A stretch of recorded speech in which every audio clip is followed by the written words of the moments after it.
সবাইকে জানাই আসসালামু আলাইকুম। শুরু করা যাক। চুলায় একটি প্যান বসিয়ে পরিমাণ মতো তেল দিয়ে নিলাম। লবণ হলুদ মাখা ছোট মাছগুলো এখন আমি ভেজে নিব। আমার রান্না যদি আপনাদের পছন্দ হয় তাহলে অবশ্যই আমার চ্যানেলটি সাবস্ক্রাইব করে বেল বাটনটি অন করে আমার সাথেই থাকবেন। আর প্লিজ কমেন্ট বক্সে কমেন্ট করে আমাকে উৎসাহিত করবেন। অপর চুলায় একটি কড়াই বসিয়ে কুটে রাখা পেঁপেগুলো আমি দিয়ে নিলাম। 2 কাপ পানি দিয়ে সেদ্ধ করব। এখন স্বাদ অনুযায়ী লবণ ও হলুদের গুঁড়া হাফ চা চামচ হলুদের গুঁড়া দিয়ে 10-12টি কাঁচামরিচ চিড়ে দিলাম। ভালোভাবে মিশিয়ে ঢেকে রাখবো সেদ্ধ না হওয়া পর্যন্ত। ঝালটা সম্পূর্ণ আপনাদের উপরে, যে যেমন ঝাল খাবেন সে তেমন ঝাল দিবেন। ছোট মাছগুলো ভালোভাবে ভেজে একটি পাত্রে তুলে নিব।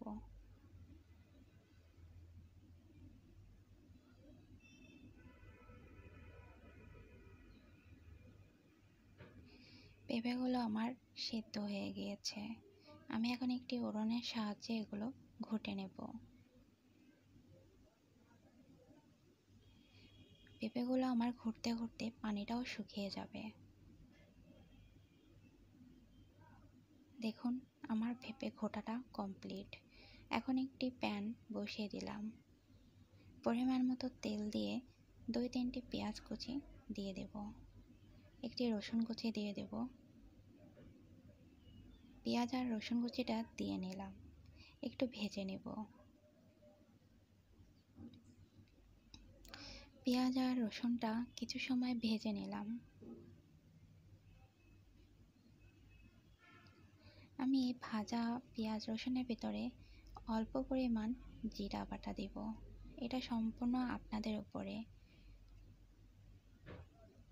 ভেজে রাখা মাছগুলো এবার আমি দিয়ে দিয়েছি। পেঁয়াজ আর রসুনের সাথে ছোট মাছগুলো আমি আবারও ভালোভাবে ভেজে নেব। যত বেশি মাছগুলো পেঁয়াজের সাথে ভাজবো আমার পেঁপে ঘন্টটা তত বেশি ভালো লাগবে। ঘন্ট করা পেঁপেগুলো আমি এর মাঝে দিয়ে দিচ্ছি এবং ভালোভাবে মিশিয়ে নেব।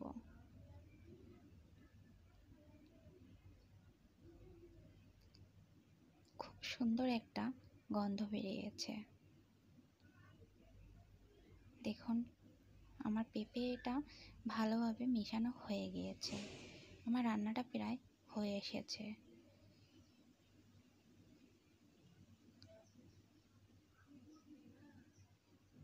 আমার রান্না পছন্দ হলে অবশ্যই আমার চ্যানেলটি সাবস্ক্রাইব করে বেল বাটনটি অন করে কমেন্ট বক্সে কমেন্ট করে আমার সাথে থাকবেন এবং আমাকে উৎসাহিত করবেন। আমার পেঁপে ঘন্ট একটু লবণ কম হয়েছিল, সেই লবণটুকু আমি দিয়ে নিয়েছি। আমার রান্না কমপ্লিট। এবার পরিবেশনে করার পালা। দেখুন কত সুন্দর কালার এসেছে আর গন্ধটাও খুব সুন্দর, খেতেও অনেক মজা হয়েছিল। বাসায় একবার ট্রাই করে দেখবেন, অনেকটাই মজা হয়েছে। আসসালামু আলাইকুম।